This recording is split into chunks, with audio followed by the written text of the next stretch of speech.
Praise the lord. మన ప్రభువును ప్రియ రక్షకుడైన యేసుక్రీస్తు వారి శ్రేష్టమైన నామములు బట్టి మీకును మీ కుటుంబమునకు శుభము కలుగునుగాక. ప్రిదోని బిడ్డలారా, మరి ఈ దినాన ఈ టీవీ ప్రోగ్రాం ద్వారా వీక్షిస్తున్నటువంటి మీకు అందరికీ సర్వశక్తి కలిగినటువంటి గొప్ప దేవుని యొక్క కృప మీ కుటుంబమునకు మీ బిడ్డలకు తోడైండునుగాక. ప్రియదేవుని బిడ్డలారా, ఈరోజు దేవుని వాక్యము తెలియజేయబడతా ఉన్నది ఏమిటి తెలుసా? మన దేవాది దేవుడు కరుణించువాడై ఉన్నాడు, కరుణ కలిగినటువంటి దేవుడై ఉన్నాడు. నేటి సమాజంలో ప్రతి ఒక్క మనిషి దగ్గర కరుణ అనేటువంటిది తగ్గిపోతూ ఉంది. అంటే ఇతరుల మీద జాలి చూపించడం అనేటువంటిది తగ్గిపోయింది. కారణం ఏంటంటే దేవుడు ఒక కోపిష్టి అని రకరకాలైనటువంటి ఆలోచనలతో లోక తలంపుల యొక్క ఆలోచన భావాలు కలిగినటువంటి వ్యక్తులు మన మధ్యలో సంచరిస్తూ ఉంటున్నారు. అయితే గమనించండి, పాత నిబంధన గ్రంథములో దేవుడు అంటే ఇదిగో తప్పు చేస్తే చంపేవాడిగా కనబడతా ఉన్నాడు. అవునండి, మన దేవుడు రోషము కలిగినటువంటి దేవుడుగా మన లేఖన వాక్యాలు తెలియజేయబడతా ఉన్నాయి. ప్రియమైన బిడ్డలారా, అంతే రీతిగా మనం గమనిస్తే దేవాది దేవుడు ఎంత రోషము కలిగినటువంటి వాడై ఉన్నాడో అంత ప్రేమ కలిగినటువంటి వాడై ఉన్నాడు. పాత నిబంధన గ్రంథంలో తన బిడ్డలు అనుకుంటున్నారు ఏదైనా ఒకవేళ తప్పు చేస్తే దేవుడు వారిని చంపేస్తాడని. అవునండి, వారు చేసినటువంటి తప్పిదాలను బట్టి నా దేవుడు రోషం కలిగినటువంటి వాడు కనుక అనేక మందిని ఇదిగో కాలగర్భంలో కలిపివేస్తూ వచ్చాడు. ప్రిదోన్ బిడ్లరా, ఈరోజు గమనించండి, దేవుడంటే ఒక కోపిస్ట్ అని, దేవుడంటే ఒక శాడిస్ట్ అని, ఒక రకరకాలైనటువంటి ఆలోచనలతో కొంతమంది హేతువాదులు అంటున్నారు దేవుడే లేడని. వాస్తవానికి దేవుడు ఏమై ఉన్నాడంటే దేవుడు ప్రేమాస్వరూపి అయి ఉన్నాడు. ఆ దేవుని యొక్క ప్రేమ ఏమిటో, ఆ దేవుని యొక్క నిజమైన ప్రేమ ఏమిటో ఈ లోకానికి తెలియజేయడానికి 2000 సంవత్సరాల క్రిందట నజరేయుడైన యేసుక్రీస్తు ప్రభుల వారు ఈ లోకానికి దిగి వచ్చారు. ప్రిదోన్ బిడ్లరా, ఈ విషయాన్ని మనం జ్ఞాపకం చేసుకోవాలి. దేవుడంటే ఎలా ఉంటాడు, దేవుని యొక్క లక్షణాలు ఏంటి, దేవుని యొక్క ఆలోచన తీరు ఏంటని మనం లేఖన వాక్యంలో తెలియజేయగలిగితే చూడండి, యోవేలు గ్రంథంలో మనం ఆలోచన చేస్తే 2వ అధ్యాయము 13 వచనాన్ని మనం చదువుతుంటున్నాం. మీ దేవుడైన యెహోవా కరుణ వాత్సల్యము గలవాడును శాంతమూర్తియు అత్యంత కృపగలవాడనయ్యుండి తాను చేయనుద్దేశించిన కీడును చేయక పశ్చాత్తాపపడును. ప్రిదోను బిడ్డలారా, దేవుని వాక్యం తెలియజేయబడతా ఉంది, మన దేవుడు కరుణ కలిగినటువంటి దేవుడై ఉన్నాడు. మరొకసారి చెప్పుదామా? కరుణ కలిగినటువంటి దేవుడు అంటే కరుణించువాడై ఉన్నాడు. ఈరోజు టీవీ ప్రోగ్రాం చూస్తున్నటువంటి ప్రిదేవుని బిడ్డ, దేవుడు నిన్ను కరుణించువాడై ఉన్నాడు. నీ భర్త నిన్ను కరుణించలేదా? నీ భార్య నిన్ను కరుణించట్లేదా? నీ పిల్లలు ఎవరెవరు కూడా నిన్ను కరుణించే స్థితిలో లేరు. ఇదిగో నువ్వు చేసినటువంటి తప్పిదాన్ని మాటిమాటికి ఎత్తి చూపిస్తూ నేను అనేకమైనటువంటి చెడ్డగా నేను ఆలోచన చేస్తూ ఉంటారు. కానీ దేవుని వాక్యం తెలియజేస్తుంది, మన దేవుడు కరుణ కలిగినటువంటి వాడై ఉన్నాడు. దేవునికి స్తోత్రం కలుగును గాక. మన దేవుడు కరుణ కలిగినటువంటి వాడు. అసలు కరుణ అనేటువంటిది ఎలా వస్తుంది అంటే దేవుని వాక్యము తెలియజేయబడతా ఉంది. నిర్గమాకాండము 20వ అధ్యాయం 6 వచన భాగాన్ని మనం చదువుకుందాం. నన్ను ప్రేమించి నా ఆజ్ఞలు గైకొను వారిని 1000 తరముల వరకు కరుణించి వాడనై ఉన్నాను. ప్రిదోన్ బిడ్లారా, దేవుణ్ణి ప్రేమించడం అనేటువంటిది ఈరోజు మనం జ్ఞాపకం చేసుకోవాలి. ఎంతమంది దేవుణ్ణి ప్రేమించేవారై ఉన్నారు? వాస్తవానికి దేవుడు కోపిస్ట్ అని లేకపోతే శాడిస్ట్ అని రకరకాలుగా ఆలోచన చేస్తూ ఉన్నారు. ఒక ఆయన అంటున్నాడు, ఇదిగో నేనేమైనా పుట్టించమని అడిగానా, నేనేమైనా ఈ లోకాన్ని తీసుకొని రావాలని అడిగానా, నన్ను నరకాన్ని పంపించమని నేను అడిగానా అంటున్నాడు. వాస్తవానికి దేవుడు ఇదిగో లోకంలో తన బిడ్డలను ఎలా పుట్టించాడంటే యథార్థవంతులుగా పుట్టించాడు. కానీ లోకానికి వచ్చిన తర్వాత వారు వివిధ రకాలైనటువంటి తంత్రములను కల్పించుకొని పాపములో పడిపోతూ ఉంటున్నారు. ఈరోజు నీవు నేను అదే స్థితిలో పాపములో పడిపోవడాన్ని బట్టి ఈరోజు లేఖన వాక్యం తెలియజేస్తుంది, నన్ను ఎవరైతే ప్రేమిస్తారో నేను వారిని ప్రేమించేవాడై ఉన్నాను. 1 రోజు 2 రోజులు కాదండి, 1000 తరాల వరకు నా కరుణ మీ మీదను మీ కుటుంబం మీదను మీ పిల్లల మీదను దేవుడు ఉంచువాడై ఉన్నాడు. ప్రిదోన్ బిడ్డలారా, దేవుని కరుణను పొందుకోవాలంటే, దేవుని యొక్క కృపను పొందుకోవాలంటే మనం చేయవలసిందంటే దేవుణ్ణి ప్రేమించడం. దేవుణ్ణి ప్రేమించడం. ఇదిగో ఒక పాపాత్మురాలైనటువంటి స్త్రీ కనబడతా ఉంది పరిశుద్ధ గ్రంథంలో. ఆ తల్లి వెనక నుండి యేసుక్రీస్తు ప్రభుల వారి దగ్గరికి వచ్చి ఆయన పాదాలను పట్టుకొని ముద్దాడుతూ కన్నీళ్లు విడుస్తూ ఏడుస్తూ అయ్యో తన బాధనంతా అంత కన్నీటి పర్యాంతరముగా కార్చి యేసుక్రీస్తు ప్రభుల వారి యొక్క కాళ్ళను తడిపివేసింది. తల వెంట్రుకలతో తుడవడం ప్రారంభం చేస్తూ ఉంది. అప్పుడు ప్రభువారు అంటున్నారు, ఈమె విస్తారంగా ప్రేమించింది కనుక ఈమె విస్తారమైనటువంటి పాపాలు కూడా తుడిచివేయబడుతున్నాయని. ఈరోజు నువ్వు దేన్ని ప్రేమిస్తుంటున్నావు? వాక్యం అంటుంది, దేవుడే మొదట మనలను ప్రేమించెను, ఆయనే మొదట మనల్ని ప్రేమించెను, కానీ మనం ఆయనను ప్రేమించలేదండి. ఈరోజు కుక్కను ప్రేమించేవాడు ఒకడు, ఇదిగో లోకంలో ఉన్నటువంటి తిండి తీర్థాలు ప్రేమించేవాడు, నా కారు, నా బంగ్లాలు, మేలలు, మిద్దెలు సమస్తాన్ని ప్రేమించేవారిగా కనబడుతున్నారు. కానీ మొదటి స్థానం దేనికి ఇస్తుంటున్నాం? దేవుడేమో సూర్య చంద్ర నక్షత్రములకును ఈ లోకంలో ఉన్నటువంటి మరి ఏ దానికి కూడా ఆయన మొదటి స్థానం ఇవ్వలేదు. కేవలం మొదటి స్థానం మనిషికి ఇస్తున్నాడు, నీకు ఇస్తున్నాడు. కానీ నీవు మాత్రం దేవునికి చివరి స్థానం ఇస్తున్నావు, ఆయన్ను పక్కన పెట్టేస్తున్నావు. దేవుని కృప ఎలా నీకు పొందుకుంటావు? దేవుని కరుణ ఎలా పొందుకుంటావు? దేవుని కరుణ పొందుకోవాలంటే, దేవుని యొక్క కృపను పొందుకోవాలంటే ఆయనను నువ్వు ప్రేమించేవాడిగా ఉండాలి, దేవుని ప్రేమించేవాడై ఉండాలి. దేవుడు ఏమై ఉన్నాడంటే ప్రేమాస్వరూపి అయి ఉన్నాడు. కనుక దేవుడు మనల్ని ఎలా ప్రేమించాడు అని ఆలోచన చేస్తే, ఎంతగా ప్రేమించాడు అని లేఖన వాక్యంలో చదవగలిగితే, అపోస్తుడైన పౌలు గారు ఎఫెసీ సంఘమునకు రాస్తున్నటువంటి పత్రికా భాగము 2వ అధ్యాయం 4వ చరణాన్ని మనం జ్ఞాపకం చేసుకుందాం ప్రియమైన బిడ్డలారా. అయినను దేవుడు కరుణా సంపన్నుడై ఉండి మనము మన అపరాధముల చేత చచ్చిన వారమై ఉండినప్పుడు అని వాక్యం కనబడతా ఉంది. దేవాది దేవుడు ఎలా ఉన్నాడు అంటే కరుణా సంపన్నుడై ఉండి, ఇదిగో మనము చచ్చిన వారిముగా కనబడుతున్నామంట. అసలు చచ్చిన వారెవరండి? బ్రతికున్నటువంటి వారెవరు అని ఆలోచన చేస్తే, ఒకవేళ మన కళ్ళ ముందర ఎవరైనా చనిపోయారనుకోండి, ఆ చనిపోయినటువంటి వ్యక్తి మీద ఇదిగో ఒక 100 కేజీల బియ్యపు బస్తాను పెడితే అతనికి బరువు తెలుస్తుందా? తెలియదు. ఎందుకంటే అతనిలో ఉన్న ప్రాణము, అతనిలో ఉన్న జీవము అక్కడ లేదు కనుక కేవలం శరీరం మాత్రమే ఉంది. అతని మీద ఆ బరువు పడినప్పుడు అతడు లేచి ఏంటి ఇలా అయిపోయిందని కంగారు పడ్డాడు. ప్రియమైన బిడ్డలారా, ఎవరు కంగారు పడతారు అంటే, బ్రతికున్నటువంటి వ్యక్తి మీద ఒక 10 కేజీల బియ్యపు బస్తాను వేసామనుకోండి, టక్కున లేచి కూర్చుడు. ఎందుకంటే ఆ బరువు తట్టుకోలేడు. ఈరోజు నువ్వు పాపములు మునిగి తేలిపోయావు, చచ్చిన స్థితిలో ఉన్నావు. అంటే ఏంటి తెలుసా? ఇదిగో పాపం వెంబడి పాపం, పాపం వెంబడి పాపం చేసుకుంటూ లేవలేని స్థితి, దుర్భరమైనటువంటి స్థితి, నీచమైనటువంటి స్థితిలో పడిపోయి ఉన్నావు. అక్కడి నుంచి బయటికి రాలేకపోతున్నావు. దేవుడు ఎందుకు వచ్చాడు ఈ లోకానికంటే, ఆయన కరుణా సంపన్నుడై ఉన్నాడు, ఆయన ప్రేమాస్వరూపి అయి ఉన్నాడు. ఆయన ఈ లోకానికి ఎందుకు దిగి వచ్చాడంటే, చచ్చిన నిన్ను బ్రతికించడానికి యేసయ్య ఈ లోకానికి దిగి వచ్చాడు. ప్రియమైన బిడ్డలారా, ఒక విషయాన్ని జ్ఞాపకం చేసుకోండి. ఈరోజు నీవు ఏంటో తెలుసా? ఇదిగో లోకంలో అనేక మంది చనిపోయిన స్థితిలో ఉన్నారు. వారు బ్రతుకున్నారే కానీ వారు మృతమైన స్థితిలో ఉన్నారు. మృతమైనటువంటి స్థితిలో వాళ్ళు అంటే చనిపోయిన వారి దగ్గరికి నువ్వు వెళ్తే, చచ్చిన వారి దగ్గరికి నువ్వు వెళ్ళినప్పుడు నీవు కూడా చచ్చిన స్థితిలో అయిపోతావు. అదే జీవము కలిగినటువంటి బ్రతికున్న యేసయ్య దగ్గరికి నువ్వు రాగలిగితే, చచ్చిన నిన్ను కూడా బ్రతికున్న యేసయ్య బ్రతికింప చేస్తాడు. హల్లెలూయా. ప్రియమైన బిడ్డలారా, జ్ఞాపకం చేసుకో, దేవాది దేవుడు చనిపోయిన లాజరును 4 దినాల తర్వాత లేచి, లాజరు బయటికి రాని పిలవగానే, ఇదిగో ప్రేత వస్త్రములతో కట్టబడినటువంటి ఆయన ఇదిగో 4 దినాల తర్వాత కూడా రానగానే ఆయనలోకి జీవాత్మను నింపబడి ఆయన బయటికి తిరిగి వచ్చాడు. ప్రియమైన బిడ్డలారా, ఈ విషయాన్ని జ్ఞాపకం చేసుకున్నావు ఒకసారి. ఈ విషయాన్ని తేటగా జ్ఞాపకం చేసుకో. దేవుడు కరుణా సంపన్నై ఉన్నాడు. పాపములో, శాపములో, అపరాధములో, చచ్చిన స్థితిలో, దుర్భరమైనటువంటి స్థితి బ్రతుకుతున్నటువంటి నిన్ను దేవుడు బ్రతికించడానికి ఈ లోకాన్ని దిగి వచ్చాడు. ఆయన తన కరుణ, తన ప్రేమను, విశేషమైనటువంటి అపారమైనటువంటి తన ప్రేమను నీకు చూపించడానికి ఈయన ఈ లోకాన్ని దిగి వస్తే, ఆయన మనం తుచ్చముగా చూస్తున్నాం, తృణీకరిస్తున్నాం, ఆయన పక్కన పెట్టేస్తున్నాం. ఎందుకు? ఒకసారి ఆలోచన చేయి. ఎన్ని దినాలు అయిపోయింది నువ్వు ప్రార్థన చేయక, ఎన్ని దినాలైంది మొక్కాళ్ళు వంగక, ఎన్ని దినాలైంది పరిశుద్ధ గ్రంథమును తెరిచి చదవక. ఇదిగో దేవుని మందిరంలో ఒకానొక సమయంలో గంటల తరబడి ప్రార్థన చేసేవాడివే, ఒకానొక సమయంలో ఇదిగో ఉపవాసం ఉండి కన్నీరు కార్చి ప్రార్థన చేసేవాడివే, దర్శనాలను చూసేవాడివే, ప్రాఫెసీలు చెప్పేవాడివి కదా. మరి ఈరోజు నీ స్థితి ఏంటి? ఎందుకు నీ స్థితి ఇలా అయిపోయిందంటే, నువ్వు చచ్చినటువంటి స్థితిలో ఉన్నావు. చూడండి, చచ్చిన వారి దగ్గరికి నువ్వు కూడా వెళ్ళావనుకో, బ్రతుకున్నటువంటి నువ్వు కూడా చచ్చిపోతావు. అందుకే దుష్టుల ఆలోచన చొప్పున నీవు నడవక. ఎందుకు తెలుసా? చచ్చిన వాళ్ళ దగ్గరికి వెళ్ళాలంటే నువ్వు కూడా చచ్చిపోతావు. అందుకే మన ప్రభు మృత్యుంజడి తిరిగి లేచాడు. మరణపు ముళ్ళును విరిచినటువంటి దేవుడు మన క్రీస్తు యేసు ప్రభుల వారై ఉన్నారు. ఆయన దగ్గరికి నువ్వు రాగలిగితే ఆయన చచ్చిన నిన్ను కూడా బ్రతికింప చేస్తాడు. ఈరోజు ఎంతోమంది పాపంలో, శాపంలో చచ్చిన వారిగా ఉన్నారండి. అపరాధంలో చచ్చిన వారిగా ఉన్నారు, బయటికి రాలేకపోతున్నారు. వాళ్ళందరినీ యేసుక్రీస్తు ప్రభుల వారు మార్చుతున్నారు. ప్రియమైన బిడ్డలారా, ఈరోజు వాక్యం వింటున్నటువంటి నీవు, ఈ టీవీ ప్రసంగం ద్వారా నువ్వు వింటున్నటువంటి నీవు నీ జీవితాన్ని మార్చుకోవాలని దేవుని ఆశపడి నువ్వు దగ్గరికి రాగలిగితే దేవుడు ఎంత మాత్రం త్రోసివేయవాడు కానే కాదు.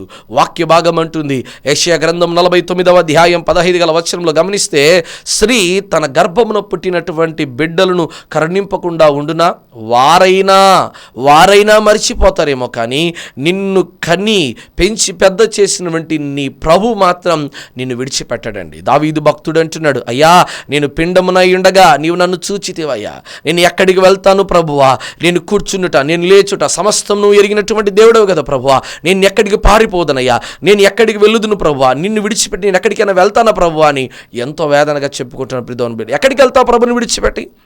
ఆయన కరుణ పొందుకోకుండా, ఆయన ప్రేమను రుచి చూడకుండా ఎక్కడికి వెళ్తున్నావు? చూడు ఎలా అయిపోయిందో, 3 బారినటువంటి నీ జీవితంగా ఉంది. శాపంతో, అపరాధంతో చచ్చిన స్థితిలో నీవు ఉంటున్నావు. దయచేసి ప్రభు దగ్గరికి రా. నా దేవుడు ఏమై ఉన్నాడంటే కరుణా సంపన్నుడై ఉన్నాడు. నా దేవుడు కరుణా సంపన్నుడై ఉన్నాడు.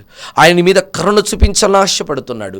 అందుకే అక్కడ అంటున్నాడు యోవేలు గ్రంథంలో, దేవుడు కరుణా సంపన్నుడై ఉండి అత్యంత కరుణ గలవాడు, తాను చేయవలసిన కీడును చేయక ఆయన తన హృదయాన్ని కూడా మార్చుకుంటాడు. అవును కదండి, నిన్నవే ప్రాంత ప్రజలు భయంకరమైనటువంటి పాపంలో, శాపంలో ఉన్నప్పుడు ఉపవాసం ఉండి కన్నీరు కార్చి ప్రార్థన చేసినప్పుడు దేవుడు వారికి చేయాలనే కీడును చేయక మానుకున్నాడు. ఈరోజు నీవు కూడా నీ కీడును విడిచిపెట్టి మేలులోకి రా, ప్రభుని వెంబడించు, ప్రభు దగ్గరికి రా.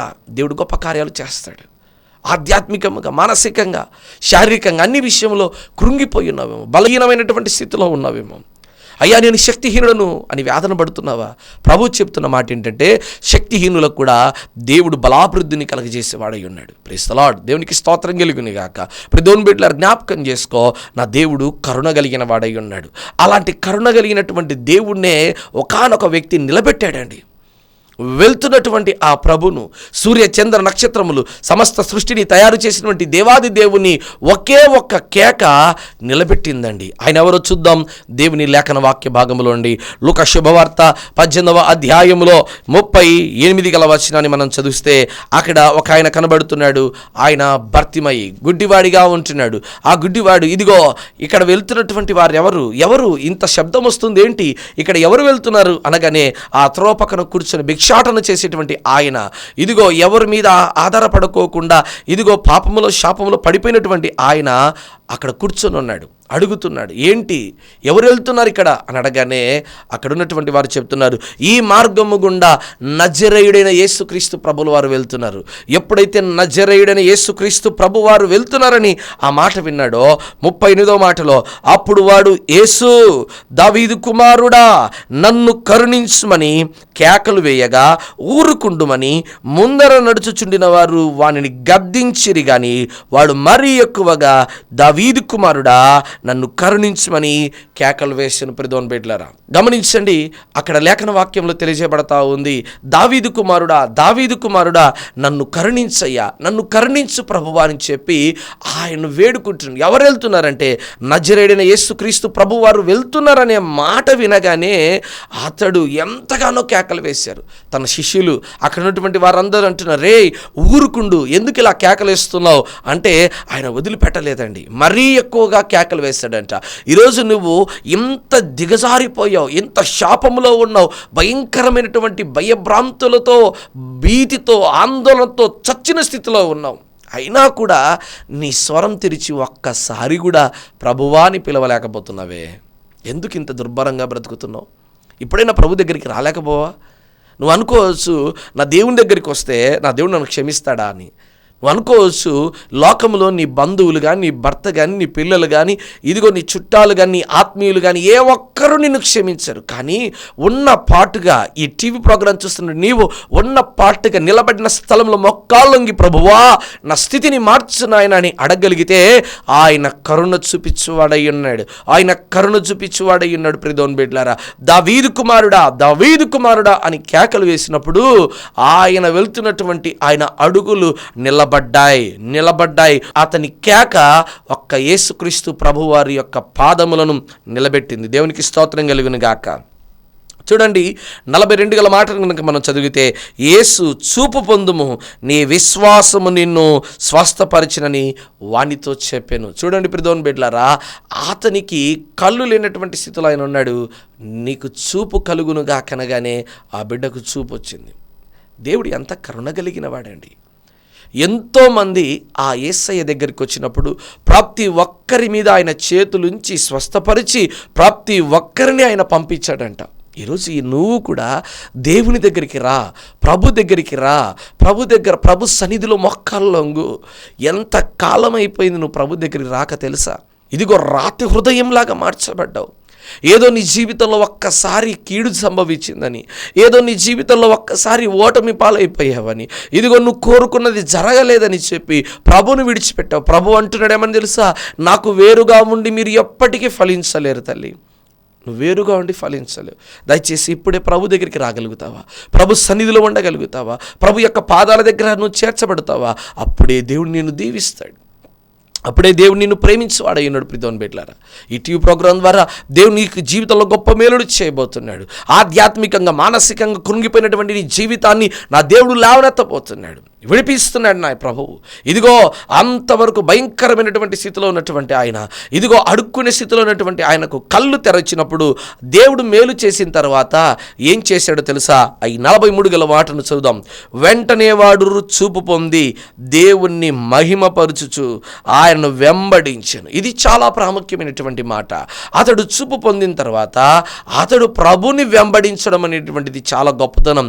ఈరోజు దేవుడు మేలు చేసిన తర్వాత టీవీ ప్రోగ్రాం ద్వారా నీకు మేలు జరిగితే, లేకపోతే నీ సేవకుల ద్వారా నీ సంఘములోను లేకపోతే ఎక్కడైనా సరే నీకు మేలు జరిగితే నువ్వు ప్రభుని వెంబడిస్తున్నావా? అందుకు తగిన కృతజ్ఞత నువ్వు చూపిస్తున్నావా? అందుకు తగినటువంటి కృతజ్ఞతగా కానుకగా నువ్వు ఉంటున్నావా? 10 మంది కుష్ఠరోగులు వస్తే అందులో 9 మంది యేసుక్రీస్తు ప్రభువారి దగ్గరికి తిరిగి రాలేదండి. ఒక్కరు మాత్రం తిరిగి వచ్చారు. ఒక్కరు మాత్రం తిరిగి వచ్చినప్పుడు ప్రభు ఎంతో సంతోషపడి మిగిలిన 9 మంది ఎక్కడ అని అడిగారు. ఎక్కడున్నారండి 9 మంది? ఈరోజు వింటున్నటువంటి నీవు ఎంత కృతజ్ఞత భావం కలిగి పరిచయకు సహకరిస్తుంటున్నావు? ఒకసారి ఆలోచన చెయ్యి. దేవాది దేవుడు చెప్తున్న ప్రతి మాటను నువ్వు త్రోసివేయక దేవుని సన్నిధిలో నువ్వు మోకాలు వేయి. ప్రభు దగ్గర వేడుకో, ప్రభువా నా స్థితిని మార్చు నాయన. ఇదిగో ఆయన దావీదు కుమారుడు అని కేకలు వేయగా ఒక్క కేక యేసయ్య పాదాలను ఆపేసింది.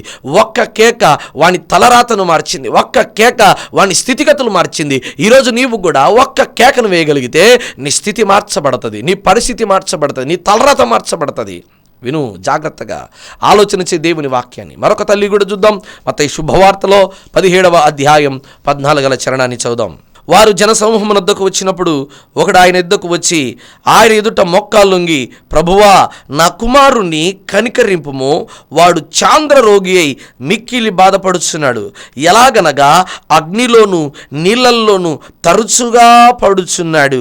నీ శిష్యుల యొద్దకు వాణ్ణి తీసుకొని వచ్చి తిని గాని వారు వానిని స్వస్థపరచలేకపోయిరని చెప్పాను. యేసుక్రీస్తు ప్రభుల వారి దగ్గరికి ఓ సహోదరుడు వచ్చాడండి. అయ్యా నా కుమారుడు చాంద్ర రోగముతో వ్యాధితో బాధపడుతున్నాడు. ఇదిగో నేనైతే విశ్వాసముతో ఇదిగో నీ శిష్యుల దగ్గరికి తీసుకొని వచ్చారు. నీ శిష్యులు ఏదో కార్యం చేస్తారని నమ్మకంతో నేను వచ్చాను. అయితే నీ శిష్యులు ఏమీ చేయలేకపోయారు. కానీ నేను పట్టు విడవకోకుండా మరలా నీ దగ్గరికి వచ్చాను. మరలా నువ్వు కార్యం చేస్తావని నమ్మకంతో నేను నీ దగ్గరికి వచ్చాను. ప్రభువా నా కుమారుడు నీళ్ళల్లో పడిపోతున్నాడు, నా కుమారుడు అగ్నిలో పడిపోతున్నాడని ఆ తండ్రి ఎంతో వేదన పడుతున్నాడు. ఆ తండ్రి ఎంతో దుఃఖపడుతున్నాడు. ప్రియదేవుని బిడ్డలారా, ఈరోజు అపవాది పట్టినటువంటి వారు ఎలా ఉంటారంటే, మొదటిది వాడిని వాడే నాశనం చేసుకుంటాడు, లేదా ఇతరుల్ని నాశనం చేస్తూ ఉంటాడు. గమనించండి ప్రియదేవుని బిడ్డలారా, నీలో అపవాది లక్షణాలు ఉంటాయి, తప్పకుండా ఉంటాయి. ఎలా ఉంటాయి అంటే, కొన్ని సందర్భాల్లో మనల్ని మనం కోరుకున్నది సంభవించినప్పుడు, జరగనప్పుడు మనం ఏం చేస్తామంటే, నేను చచ్చిపోతానండి, నా దేహాన్ని కోసేసుకుంటానండి, నేను ఉరిపెట్టుకుంటానండి. అంటే అపవాది లక్షణాలు నీలో చాలా మెండుగా కనబడుతున్నాయి. ఒకటి, నిన్ను నువ్వే నాశనం చేసుకుంటావు, లేకపోతే ఇతరుల్ని నాశనం చేస్తావు. చూడండి, లోకంలో ఏమంటారంట, ఇదిగో నన్ను ప్రేమించకపోతే నేను చంపేస్తా అంటున్నాడు. కాదండి, ప్రేమ విలువ అది కాదండి. ఇదిగో ఇష్టమైనటువంటి వారి కొరకు త్యాగం చేశాడండి నా ప్రభు. సమస్త ప్రజలందరి కొరకు ప్రాణం పెట్టాడు. అదేంటి ప్రేమ, నిజమైన ప్రేమ అదే అండి. ఈరోజు ప్రాణాలు తీసేది ప్రేమ, నిజమైన ప్రేమ అంటారేంటండి? అది కాదండి నిజమైన ప్రేమ. దేవుని ప్రేమే నిజమైన ప్రేమ. ఆ తండ్రి అడుగుతున్నాడు, అయ్యా నా కుమారుడు అగ్నిలో పడిపోతున్నాడయ్యా, దేహము కాలిపోతుంది, నీళ్ళల్లో పడిపోతున్నాడు, తండ్రిగా నేను చూసి నేను వేదన పడుతున్నానయ్యా, నా వల్ల కావడం లేదయ్యా, నేను ఎన్నో చోట్లకి తిరిగానయ్యా, ఈరోజు అవిశ్వాసంతో నువ్వు ఉన్నావు. అందుకే ఆయన శిష్యులతో అంటాడు, ఎందుకు మీలో అవిశ్వాసం ఉన్నది? ఆ అవిశ్వాసాన్ని మీరు తొలగించండి.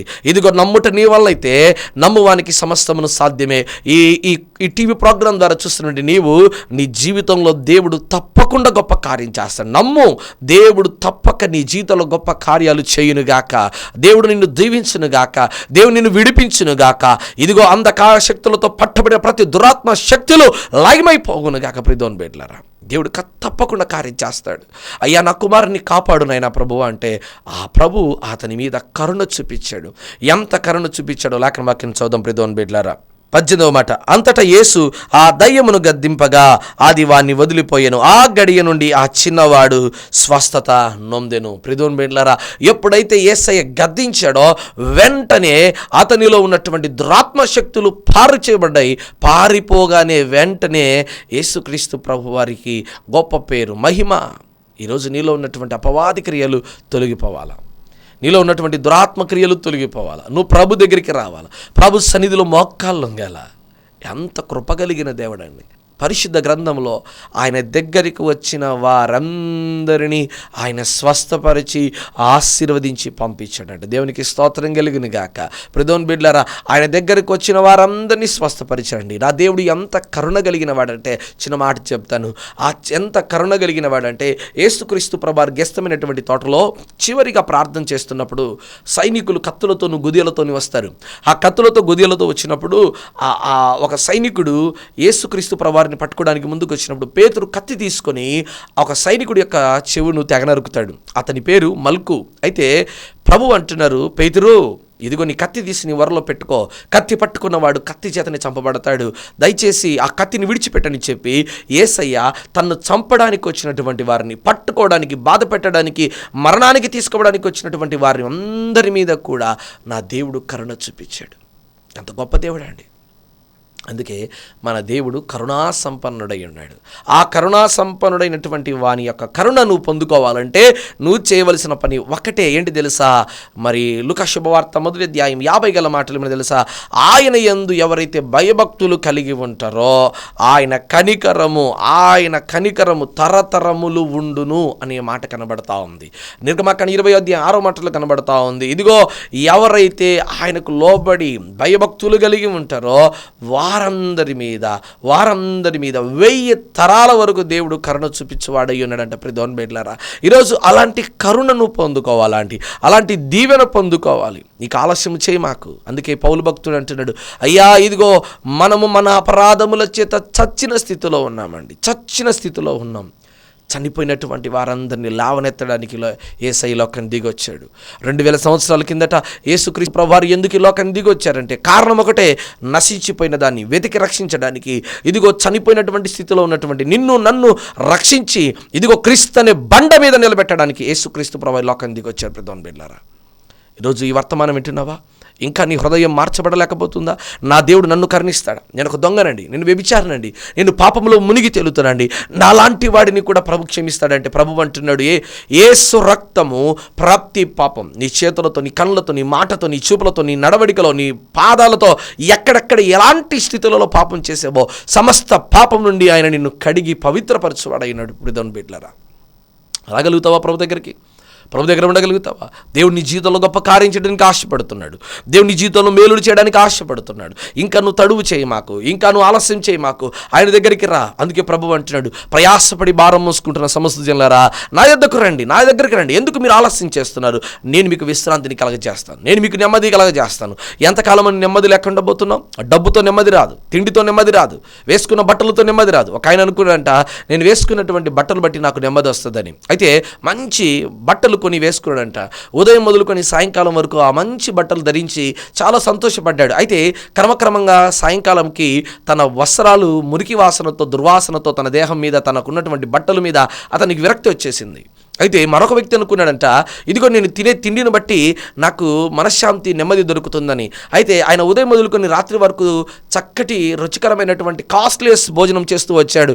కానీ ఆయనకు అర్థమైందంటే ఉదయం లేవగానే నేను తిన్నటువంటి కాస్ట్లీస్ ఫుడ్ కూడా విసర్జన చేయాలి, తిరిగి మరలా నాకు ఆకలి వస్తుందని తను అర్థం చేసుకున్నాడు. ప్రిదోన్ బిడ్లారా, నీ కారు, నీ బంగళాలు ఏవి కూడా నీకు మనశ్శాంతిని ఇవ్వవు. యేసుక్రీస్తు ప్రభువారిలో ఎవరైతే ఉంటారో వారికి మాత్రమే మనశ్శాంతి దొరుకుతుంది. అందుకే లేఖన వాక్యం అంటుంది, నా శాంతినే మీకు అనుగ్రహిస్తున్నాను. దేవుడు కరుణ కలిగినడండి, ఆయన కరుణామయుడండి. అందుకే ఆయన కరుణా సంపన్నుడయ్యుండి తన బిడ్డలను చచ్చిన స్థితిలో ఉన్నటువంటి వారందరినీ లేవనెత్తడానికి తిరిగి వచ్చాడు. యోవేలు గ్రంథంలో సెలవిచ్చినట్టుగా దేవుడు కరుణామయుడై ఉన్నాడు, శాంతమూర్తి. ఎంత శాంతమూర్తి అండి మన ప్రభు. ఇదిగో చంపడానికి వచ్చినటువంటి వారందరినీ కూడా ఎవరి కొరకు మీరు వెతుకుతున్నారు? మేము యేసు కొరకు వెళుతున్నాం, ఆయన నేనే అన్నాడు. ఎంత శాంతంగా చెప్పాడండి. వ్యభిచారమందు పట్టబడిన స్త్రీ దగ్గరికి వెళ్ళి ఇదిగో అందరూ రాళ్లతో కొట్టి చంపాలని ఆశపడతా ఉంటే, కానీ ఆయన చూసి ఏమంటాడంటే, అమ్మ అని పిలిచే విధానం, ఆయన పిలిచిన విధానం ఎంత ప్రేమ కలిగింది ప్రిదోన్ బిడ్డలారా, ఎంత ప్రేమ కలిగింది. అంత శాంతమూర్తి. కొట్టడానికి, చంపడానికి వచ్చినటువంటి వారందరి మీద ఆయన శాంతాన్ని కుమ్మరించండి. ఎంత కృప కలిగిన వాడండి. అందుకే ఆ యేసుక్రీస్తు ప్రభుల వారి దగ్గరికి రావడానికి నువ్వు ఇక ఆలస్యం చేయి, మాకు ప్రభు దగ్గరికి రా. ఎంతకాలమని ప్రభుకు దూరం అవుతావు? రక్షణను పోగొట్టుకున్నావు, ఇదిగో నీ యొక్క రక్షణ జీవితాన్ని పోగొట్టుకున్నావు, నీకున్న మొదటి స్థితిని పోగొట్టుకున్నావు, నీకున్న ప్రార్థనా జీవితాన్ని పోగొట్టుకున్నావు. ఎవ్వరికి దగ్గరికి రాక, ఎవ్వరితో మాట్లాడక, ఇదిగో దేవుడు లేడు, నా బిడ్డను తీసుకెళ్ళిపోయాడు, నా బిడ్డ చనిపోయాడు, నాకంటూ ఎవరున్నారు, నాకంటూ ఈ లోకంలో ఎవరున్నారు, నేను విధవరాలండి, నా పిల్లలను తోసేశారు, ఇదిగో నన్ను ఓల్డ్ ఏజ్ హోమ్లో పడేశారు, నా జీవితంలో ఏ మేలు లేవని వేదన పడుతున్నావా? దేవుడు కరుణ కలిగినవాడు. పాత నిబంధన గ్రంథంలో ఇదిగో భక్తులు అనుకున్నట్టుగా, లేదంటే ఈ అధునాతకమైన టెక్నాలజీ కాలంలో మనుషులు అనుకుంటున్నారు దేవుడు అనేవాడు ఇలా చంపచ్చా? ఒక ఆయన అంటున్నాడు, నరకం ఎందుకు కలగజేశాడు దేవుడు? వాస్తవానికి దేవుడు నరకాన్ని కలగజేసింది ఎవరి కోసమంటే అపవాది దూతలకును. అయితే అపవాది దూతలకును కలగజేసి ఉంటే నరకాన్ని ఎవరు వెళ్తున్నారంటే ఈరోజు మనిషి అండి. ఎందుకు వెళ్తున్నాడంటే దేవుని విడిచిపెట్టి ఇదిగో వారు అపవాదిని వెంబడించి అపవాదితో పాటు వెళ్ళి వారు నిత్య నరకంలో పడిపోతున్నారు. ఇదిగోండి ఆ కళ్ళు లేనివంటి ఆ భర్తిమై, ఇదిగో ప్రభువా దావీదు కుమారుడా నన్ను కరుణించమని అడగానే దేవుడు కరుణించి ఆ బిడ్డను సంపూర్ణంగా స్వస్థపరిచి విడుదలను గ్రహించాడు. మరలా ఈ కుమారుడు, అయ్యా నా కుమారుడు అగ్నిలో నీళ్ళలో పడిపోతున్నాడు, నన్ను స్వస్థపరచు ప్రభువా, నా కుమారుని మీద కృప చూపించు ప్రభువా అనగానే దేవుడు కృప చూపించి అతన్ని స్వస్థపరిచాడు. ఇదిగో అలాంటి ఎన్నో కార్యాలు పరిశుద్ధ లేఖన గ్రంథంలో దేవుడు చేశాడు. ఇదిగో ఈ టీవీ ప్రోగ్రాం ద్వారా దేవుడు కూడా నీ జీవితంలో మేలు చేయాలనుకుంటున్నాడు. అలాంటి మేలు జరగాలంటే దేవుని అత్యధికంగా ప్రేమించు, దేవుడు గొప్ప కార్యాలు నీ జీవితంలో చేయనుగాక. కళ్ళు మీడిచిన ప్రార్థన చేద్దాం. పరిశుద్ధమైన దేవా, కనికరం కలిగిన తండ్రి నీకు వందనాలు. ఈ టీవీ ప్రోగ్రాం ద్వారా చూస్తున్న ప్రతి బిడ్డల జీవితంలో గొప్ప కార్యాలు చేయనాయన, మహిమ కార్యాలు జరిగించిన ఆయన. అయ్యా ఇదిగో ఏ విషయంలో అయితే కృంగిపోయినారో, అయ్యా ఇదిగో తండ్రి ఆర్థికంగా, శారీరకంగా, మానసికంగా, ఇదిగో తండ్రి శరీర రుగ్మతలతో, రోగముతో, వేదనతో, దుఃఖముతో, విచారణతో ఏ విషయంలో అయితే ఉంటున్నారో వాటన్నిటిలో నుంచి నజరేయుడైన యేసుక్రీస్తు నామమును బట్టి ప్రార్థన చేస్తుండగా వారి జీవితంలో గొప్ప కార్యములు, మహిమ కార్యములు జరిగించబడును గాక. వారి జీవితంలో అత్యధికమైనటువంటి మేలులు నీవు చేయునుగాకనైనా అటు కృపతో నింపమని ప్రార్థన చేస్తూ యేసుక్రీస్తు నామమును బట్టి ప్రార్థన చేస్తారని వేడుకుంటున్నాం తండ్రి, ఆమేన్. దేవుడు మిమ్మల్ని, మీ కుటుంబాన్ని దీవించునుగాక. ఈ పరిచర్యకు మీరు కూడా సహకరించాలని ఆశపడితే తప్పక సహకరించండి. దేవుడు మిమ్మల్ని, మీ కుటుంబాన్ని అత్యధికంగా దీవించునుగాక. ఆమేన్. దైవజనుల ప్రసంగములు మీకు ఆశీర్వాదకరంగా ఉంటే మరిన్ని ఆధ్యాత్మిక ప్రసంగముల నిమిత్తం మన యూట్యూబ్ ఛానల్లో Jesus Christ story ministries official అని టైప్ చేసి ఛానల్ని సబ్స్క్రైబ్ చేయండి. మీ ప్రార్థన అవసరాల నిమిత్తం మాకు ఫోన్ ద్వారా తెలుపగలరు. మా ఫోన్ నెంబర్ 8688991210. ఈ పరిచర్యకు నూతన మందిర నిర్మాణము కొరకు మీ అమూల్యమైన కానుకలు పంపించాలి అంటే మా ఫోన్పే నెంబర్ 8688991210 లేదా మా అకౌంట్ వివరములు 8547210000037873. IFC code DBSS0IN0547. దేవుడు మిమ్మును, మీ కుటుంబమును దీవించునుగాక. ఆమేన్.